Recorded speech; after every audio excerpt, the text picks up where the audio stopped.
আত-তুহুরু শাতরুল ঈমান।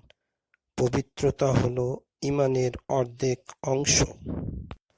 আত-তুহুরু শাতরুল ঈমান। পবিত্রতা হলো ঈমানের অর্ধেক অংশ। আত-তুহুরু শাতরুল ঈমান। পবিত্রতা হলো ঈমানের অর্ধেক অংশ। আত-তুহুরু শাতরুল ঈমান।